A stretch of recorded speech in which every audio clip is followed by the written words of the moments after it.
Chapter 1. The Student Who Refuses to Behave. Dr. Kale Arvid Varelli lived two lives and he lived them perfectly. By day, he was a university professor.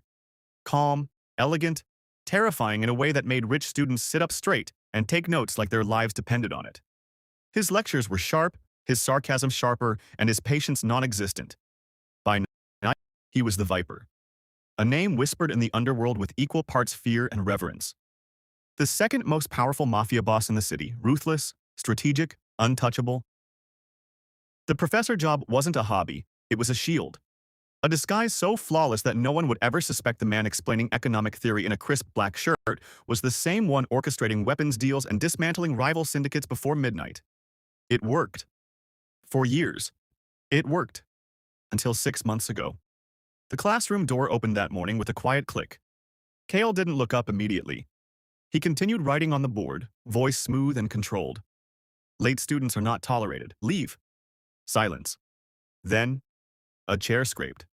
Front row. Kale paused. Slowly, he turned. And for the first time in a long time, something unexpected happened. He blinked. The man sitting there, no boy, technically, was impossible to ignore. Tall. Too tall for the chair, honestly. Long legs stretched out like he owned the space. Dark hair, perfectly imperfect. Sharp eyes that didn't just look, they studied, like he was dissecting Kale piece by piece. And then there was the scent. Expensive oud, heavy, rich, intoxicating. And underneath it, something dangerous. Something possessive. The entire classroom had gone quiet. Kale narrowed his eyes. Name. The student smiled. Not politely. Not nervously. Possessively. Lucien Draziel Volkov, he said, voice low, almost amused. Transfer student. A pause. Then softer. Your student, professor. The way he said professor felt wrong. Too intimate.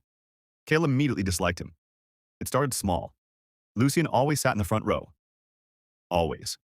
No matter how early Kale arrived, Lucien was already there, leaning back, watching him like a private show had just begun. And he didn't behave like the others. He didn't take notes. He didn't ask academic questions. He just watched, like Kale was the subject, not the teacher. Then came the gifts. Day 1, a fountain pen worth more than most students' tuition. Kale returned it. Day 2, a box of imported Mediterranean delicacies. Kale gave it to the staff room. Day 3, a watch. Kale didn't even open the box. Day 4. Mr. Volkov, Kale said flatly, holding up yet another gift bag. Are you attempting to bribe your professor? Lucien tilted his head, completely unfazed. No, he said. I'm courting you. The class erupted. Someone in the back actually choked. Kale stared at him. Detention. Lucien smiled. Detention did nothing.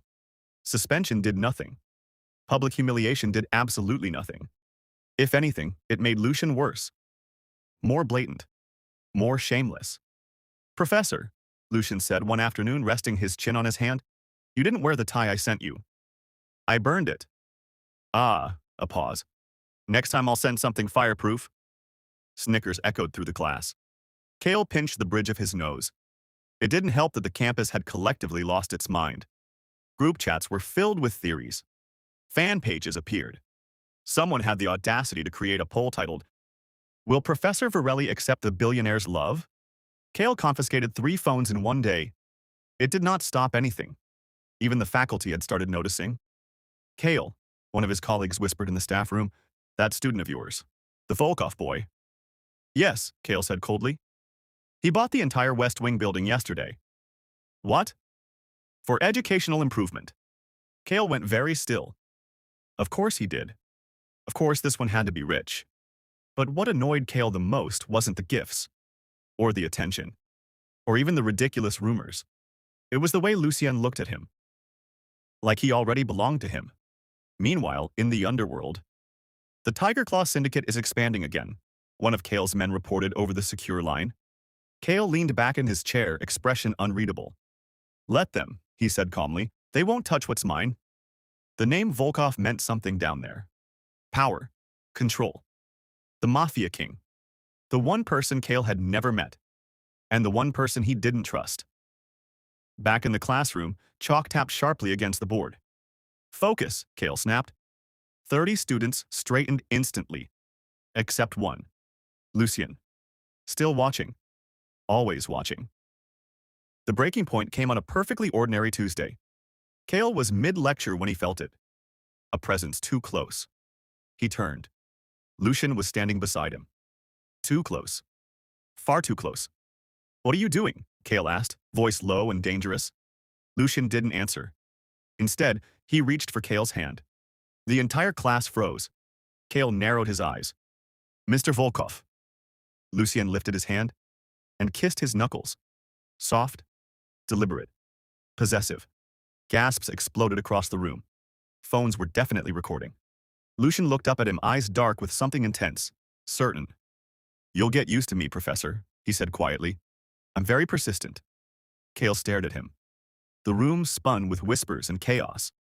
Somewhere, someone whispered, "Oh my God, it's happening!" Kale slowly pulled his hand back. His expression was calm. Too calm. Deadly calm. Get out, he said. Lucien smiled. And left like he had just won something. Silence lingered long after the door closed. Kale turned back to the board. Continued the lecture. As if nothing had happened. But inside, his thoughts were far less composed. I will kill him. And for the first time in years, Dr. Kyle Varelli, also known as the Viper, had a problem he couldn't solve with violence. Chapter 2. Vacation Gone Wrong. Dr. Kale Arvid Varelli had a problem. A deeply irritating, highly persistent 6'4" problem with expensive taste, zero boundaries, and a terrifying devotion to ruining his peace. And the worst part? Kale liked it. It had been months. Months of relentless courting. Lucien Draziel Volkov did not stop. He escalated. At first it was gifts. Then it became attention. Not the shallow kind Kale was used to. Fear, admiration, calculated respect. No. Lucien's attention was different. Focused, intent, unwavering. Like Kale was the center of his world. Professor, Lucien had said one afternoon, casually adjusting Kale's cufflink, his cufflink, because of course it was. You skipped lunch again. I was working. Lucien hummed. Unacceptable. Kale blinked. The next day, an entire catered Mediterranean spread appeared in the faculty lounge. With a note. Eat, or I will feed you myself. Kale did not eat it. He absolutely did. It got worse. Lucien remembered everything. Every offhand comment. Every minor preference. Every detail. You don't like bitter coffee, Lucien murmured once, switching their cups without asking. I never told you that. You didn't have to. Kale found himself waiting for the next absurd gift, for the next ridiculous comment, for the way Lucien would lean too close, speak too softly, look at him like Kale was something precious, something worth having. And that was the problem. Kale Varelli did not do feelings. He did control, power, strategy. He built empires, not attachments. But this was unfamiliar, unpredictable, dangerous. So he did what he always did when something threatened his control. He ran. No warning? No trace? Kale disappeared. From the university. From the underworld. From everything. Even his own men didn't know where he went. A private island. Quiet. Isolated. Safe. For 2 days. It was perfect. Kale laid on a sun lounger, sunglasses on, drink in hand, the ocean stretching endlessly before him. No chaos. No students. No Lucien. Peace. Finally. This is nice, he muttered. Somewhere else, ooh. Lucien snapped. Day 1, mild irritation. Day 2, silence. Day 3. Find him. The temperature in the room dropped. Dozens of men moved instantly. No mistakes, Lucien said softly, eyes dark, smile gone. I want him found. Phones rang. Systems activated. Networks mobilized. The city turned inside out. Because Kyle Varelli had made one mistake. He underestimated obsession. Back on the island, Kale adjusted his sunglasses, shifting slightly to catch the sun better. A shadow fell over him. He frowned. You're blocking my light. Silence. Then, that's unfortunate. Kale froze. Slowly, He lowered his glasses, and there he was, Lucien, standing over him like he had always belonged there. Perfect. Untouched. Smiling. Kale sat up immediately. How did you find me? Lucien tilted his head, as if the answer was obvious. You exist, he said simply. That's enough? Kale stared at him. No. No, that was not enough. He had covered his tracks, erased his presence, disappeared completely. No one should have been able to find him. Lucien crouched down in front of him, gaze softening. I was worried, he said quietly. Kale blinked. Worried? You disappeared, Lucien continued, reaching out, slowly, carefully, taking Kale's wrist in his hand, without telling me. Kale's breath hitched. The bracelet. The one Lucien had given him months ago. Sleek, minimal, expensive. He had made Kale promise. Never take it off. You're insane, Kale muttered. Lucien smiled. Only for you. Go back, Kale said, pulling his hand away. I'm on vacation. I know. Then leave. No. Kale's eye twitched. Lucien stood, completely at ease. I cleared my schedule. You're a student. I'm also a billionaire. That doesn't make it better. Lucien sat down beside him. Too close.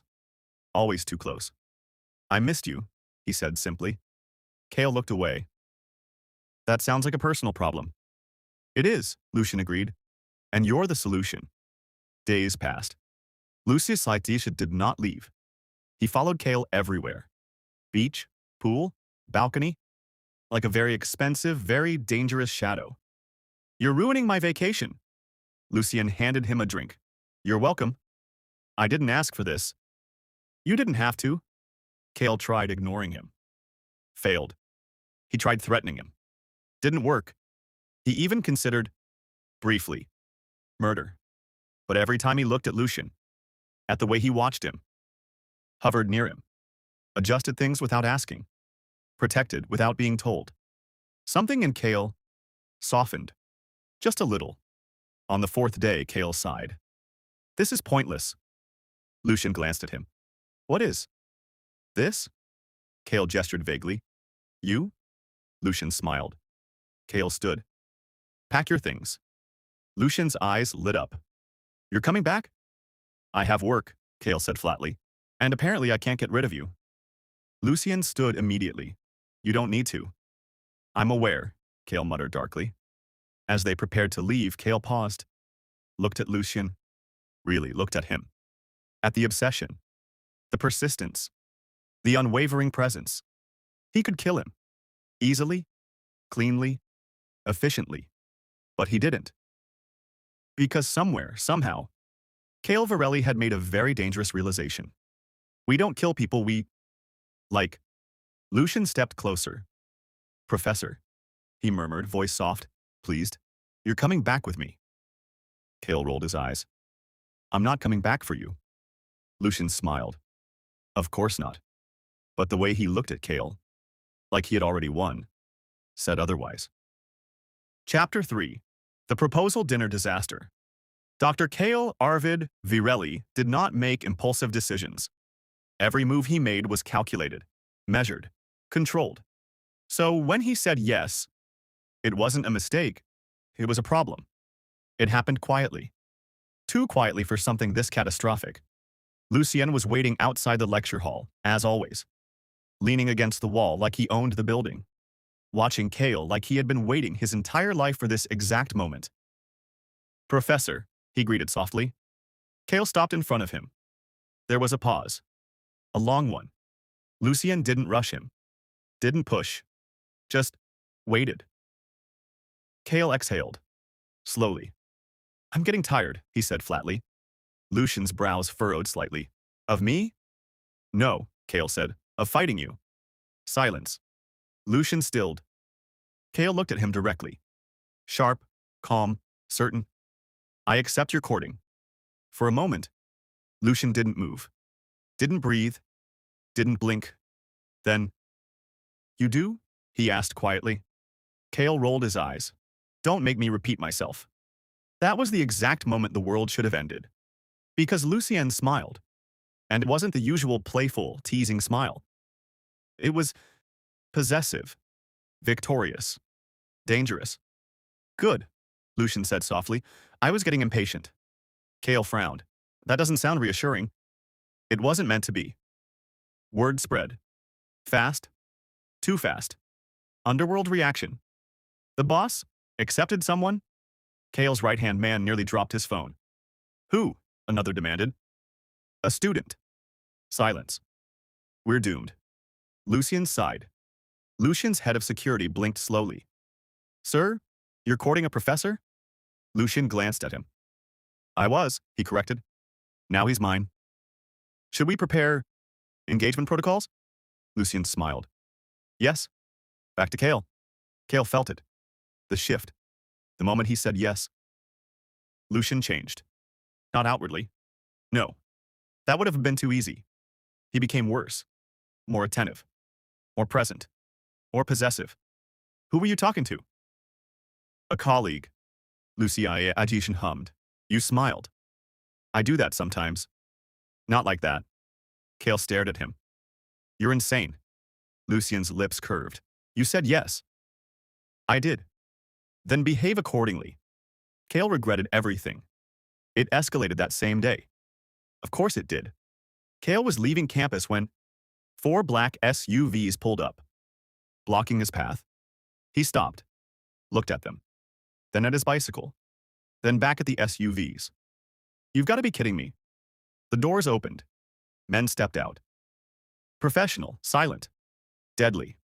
Sir, one of them said respectfully, you've been invited to dinner. Kale sighed. By invite, you mean kidnapping? Yes? Fine. The dinner. It was absurd. Luxurious beyond reason. A private rooftop. City lights stretching endlessly. A table set like royalty was about to dine. Lucian stood at the center, waiting. You're late, he said calmly. You kidnapped me. Lucian nodded. And you still took your time. Kale sat down, eyeing the setup. This better be worth it. Lucian smiled. It is. The food was ridiculous. Appetizer, imported Mediterranean greens. Kale paused mid-bite. I mentioned this once.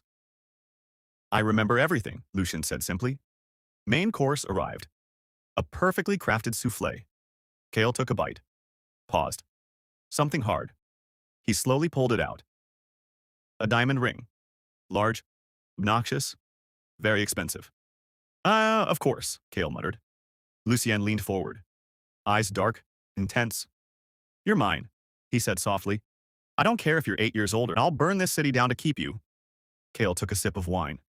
Unbothered. A bit dramatic for a Tuesday. And then, glass shattered. Windows exploded inward.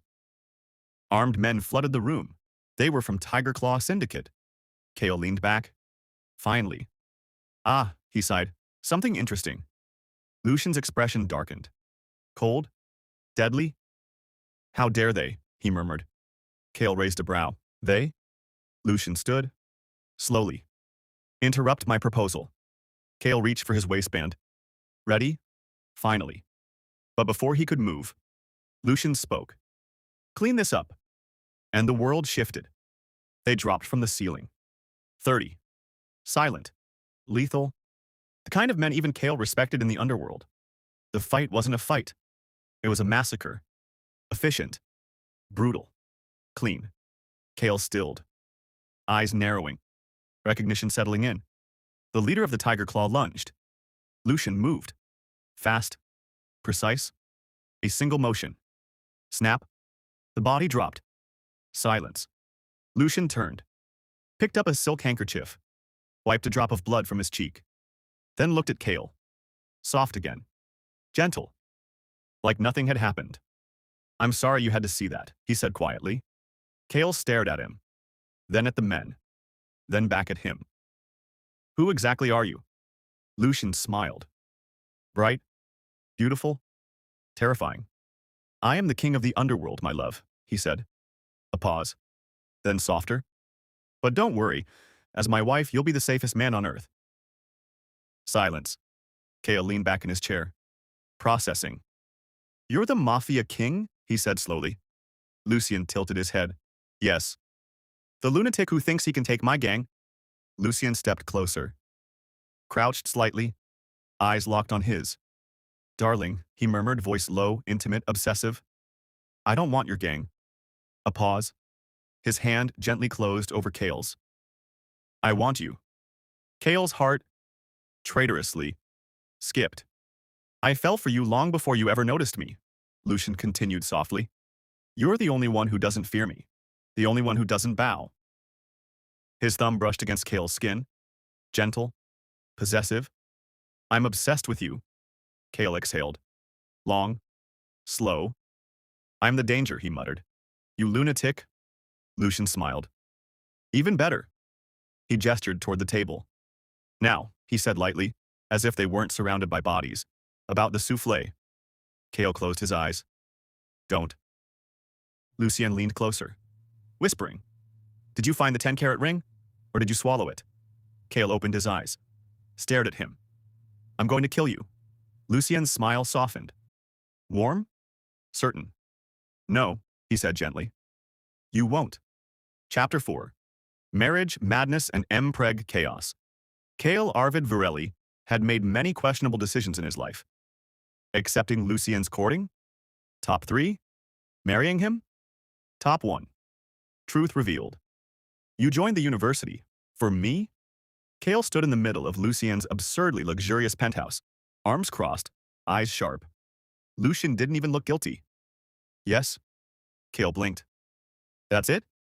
Lucien nodded. I needed a way to approach you without you shooting me. I still might. Lucien smiled softly. But now you won't mean it. The truth unraveled quickly. Lucien had known him for years. Watched him. Observed him from the shadows of the underworld. Fell in love with the only man who never feared him. Kale should have been furious.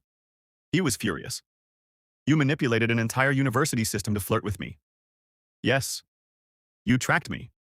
Yes. You planned everything. Lucien stepped closer. Yes. Kale stared at him. Long. Hard. Then sighed. I hate that I'm already in love with you. Lucien's expression softened like the world had just been handed to him. I know. Courtship montage, insanity level, max. Life after that became ridiculous. Lucien gifted Kale an island because you look stressed. Mafia meetings were rescheduled because it's date night. Kale tried to attend a gang negotiation, only to find Lucien had already bought the opposing side. You're interfering with my work. I'm reducing your workload. You bought my enemies. They were inefficient. Kale's men. Boss, should we even come to meetings anymore? Lucien's men. Do we just guard the professor now? Answer, yes. Kale stood in the mansion garden, holding a grenade. I am literally armed. Lucien walked up behind him, wrapping his arms around his waist. You're adorable. Kale turned his head slowly. I will throw this. Lucien kissed his cheek. I'll buy you 10 more. Kale married him anyway. The wedding. It was extravagant. Insane. Legendary. Underworld whispers spread like wildfire. The Viper married the Mafia King? Who tops? They're both terrifying. Who allowed this? Kale stood at the altar in black. Lucien in white. Opposites. Perfect. When Lucien slid the ring onto Kale's finger, his voice was soft. You're mine. Kale smirked faintly. We'll negotiate that. They didn't. The new normal. They moved into a massive estate. Both gangs merged under one roof. Chaos became routine. Assassins cooking breakfast. Bodyguards arguing over baby names, way too early. Kale teaching classes in the morning, running illegal operations at night. Lucien watching him like a lovesick predator 24/7. And somehow, it worked. The baby decision. It started with one person. Kale's best friend, Elias Moreau. Billionaire businessman, annoyingly happy, recently became a father. Elias casually handed Kale his baby. Hold him. I don't. Hold him. 5 minutes later. Kale was silent, staring. Something soft in his expression. Lucien noticed immediately. Dangerously immediately. That night. I want a baby. Lucien paused. Now? Yes? We should wait. No. Lucian sighed. You're not even asking. I'm informing. Kale Varelli, powerful mafia boss, feared alpha. Also a menace. Their consummation was soft and intimate. It wasn't rushed, not chaotic, not like everything else in their lives. It was quiet, soft, intentional. For once, Lucian wasn't controlling, wasn't overwhelming. He let Kale lead, watched him, followed him, like Kale was something fragile. And Kale realized, for the first time, he was safe. 6 months later, Kale stood in the bathroom, staring at the pregnancy test kit. Lucien. Lucien appeared instantly. Yes? Kale held the kit up. Silence. Lucien blinked. Once. Twice. Mine? He asked softly. Kale rolled his eyes. No, the neighbors. Lucien broke. Obsession level unhinged. Heartbeat monitors installed. Doctors on standby 24/7.